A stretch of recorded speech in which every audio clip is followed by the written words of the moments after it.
Hola, ¿qué tal? Espero que todo vaya muy bien por sus casas. Y pues hoy vamos a seguir entonces con nuestra discusión de la estética trascendental. En este caso pues vamos a hablar del tiempo, que es un tema bastante espinoso, pero es muy interesante pues la manera como Kant empieza a elaborar su noción de tiempo y que presenta además varias dificultades, ¿sí? Por un lado es que lo que vamos a ver aquí en la estética trascendental no es la única versión del tiempo que da Kant en la crítica de la razón pura.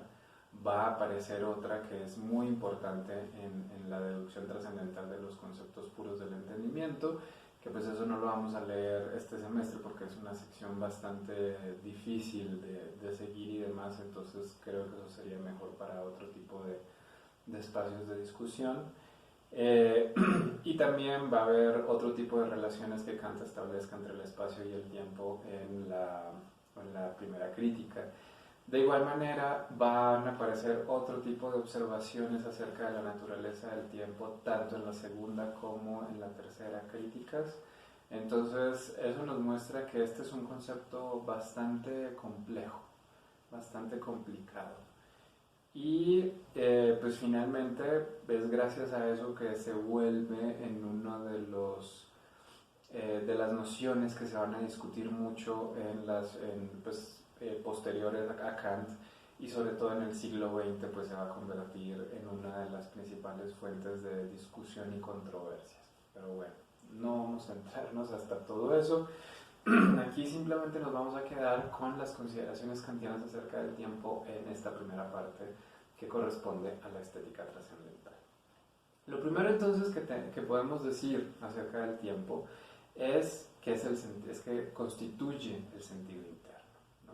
El tiempo como intuición pura, es decir, como la forma de la intuición donde se establecen cierto tipo de relaciones, es el sentido interno.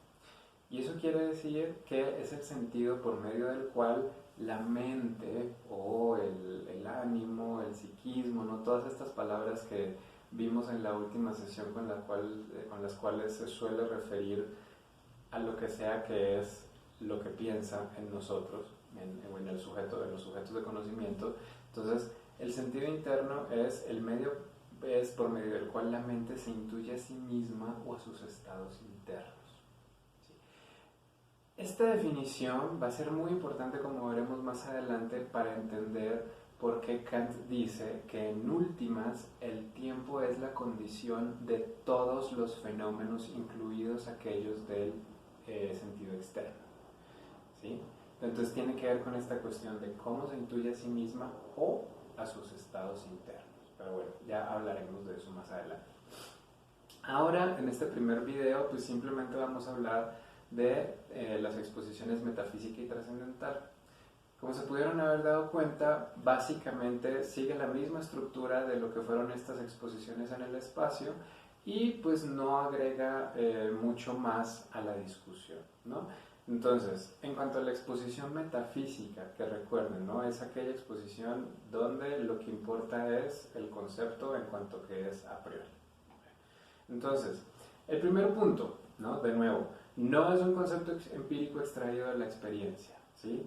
Solo presuponiendo el tiempo se puede presentar algo como siendo uno y al mismo tiempo, es decir, la simultaneidad, o en diferentes tiempos la sucesión. No la simultaneidad, como siendo uno y al mismo tiempo es la permanencia, o en diferentes tiempos la sucesión. Entonces, esas son las dos relaciones básicas que nos interesan con respecto al tiempo como intuición o forma pura, ¿sí? Es lo que va a dar estas dos grandes, se va a dividir en estos dos tipos de relaciones principales, ¿no? Permanencia, sucesión. Que se deduzca o que se infiera a partir de la permanencia y la sucesión, eso ya es algo que no le compete como tal a la intuición. La intuición pura, tiempo, únicamente puede entonces decirnos, o más bien, es la que es capaz de configurar las representaciones de forma tal que de ellas se pueda llegar a que hay una permanencia o que hay una sucesión en los eventos. ¿Listo? El segundo punto, el tiempo es el fundamento de todas las intuiciones.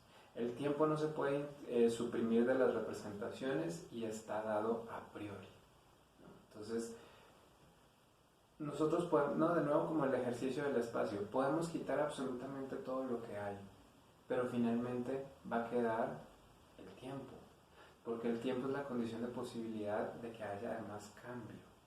Entonces, si no hubiese eso, lo que habría, las cosas que estuvieran, que existieran, con las que nos encontráramos, serían siempre las mismas y estarían siempre en el mismo lugar. Entonces, como hay tiempo y lo presuponemos como algo anterior a todas esas representaciones y a las cosas, es que podemos decir entonces que hay cambio o que en efecto hay ciertas cosas que permanecen a lo largo del tiempo, ¿no? Pero en últimas necesitamos el tiempo para darle sentido y organizar la experiencia que efectivamente tenemos del mundo. El tercer punto, sobre la necesidad a priori del tiempo se funda la posibilidad de principios apodícticos acerca de relaciones en el tiempo. Ahora bien, ¿dónde está esa necesidad? Pues precisamente en que el tiempo tiene que tener una única dimensión, ¿sí? Y entonces aquí es donde Kant nos va a decir, ¿no? Diferentes tiempos son sucesivos, pero no pueden ser simultáneos, ¿no? Entonces, la cuestión de la sola dimensión pues tiene que ver con que la analogía que usualmente usamos para referirnos al tiempo es la de una línea, ¿no? Que el tiempo es como una línea que se extiende infinitamente, ¿sí? Donde entonces ahí van quedando siempre las cosas en el pasado mientras que el presente está extendiéndose hacia un futuro desconocido. Ahora bien, esto nos lo va a decir más adelante, ¿no? Pero justo una de las limitaciones que tiene esa analogía pues es que todos los puntos que se van quedando atrás y van formando la línea, es decir, todo lo que era el pasado es simultáneo con el presente que se está extendiendo. Y justo lo que nos está diciendo aquí es, tiempos diferentes son sucesivos, nunca simultáneos. Entonces incluso la analogía con la línea no resulta tan satisfactoria. Pero bueno, lo que nos importa es que el tiempo tiene una propiedad básica y es la de tener una única dimensión. A diferencia, por ejemplo, del espacio que tiene 3 dimensiones. Cuarta propiedad.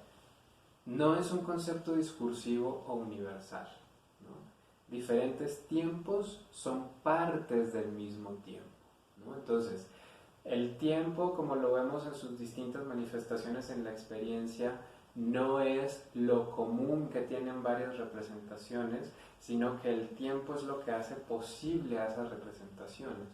Por eso no podemos decir entonces que el tiempo sea un concepto universal, que justamente es lo que tienen todas en común, sino que es aquello que las contiene y las hace posibles a todas.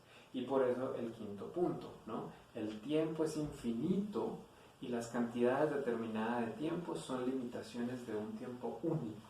De nuevo, como el espacio, ¿sí? Entonces, ambas intuiciones, tiempo y espacio, son únicas y son infinitas.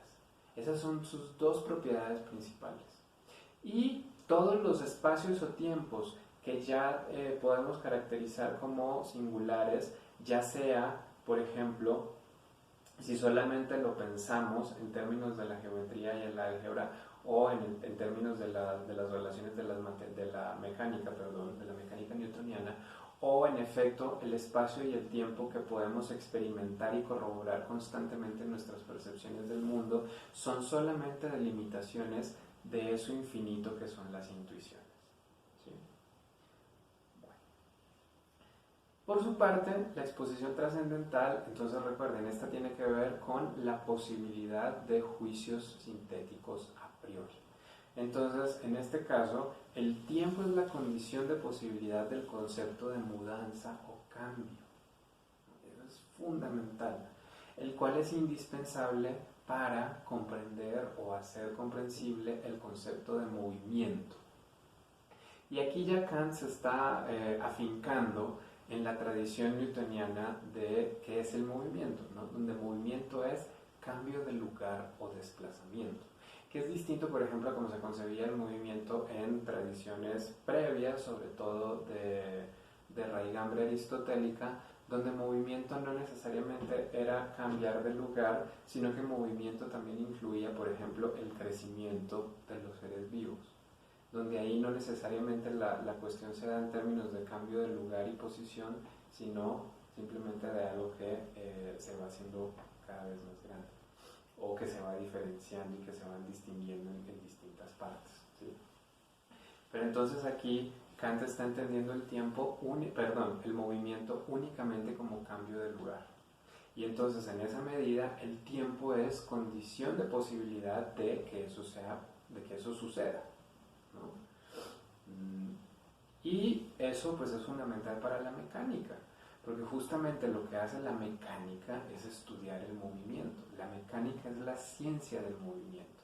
Entonces, ¿en qué sentido la intuición de tiempo hace posibles juicios sintéticos a priori, o es la base o el principio fundamental de una ciencia? Pues justamente porque sin tiempo no habría cambio y sin cambio no habría movimiento, y esa es la base de la ciencia conocida como mecánica, que precisamente lo que hace es estudiar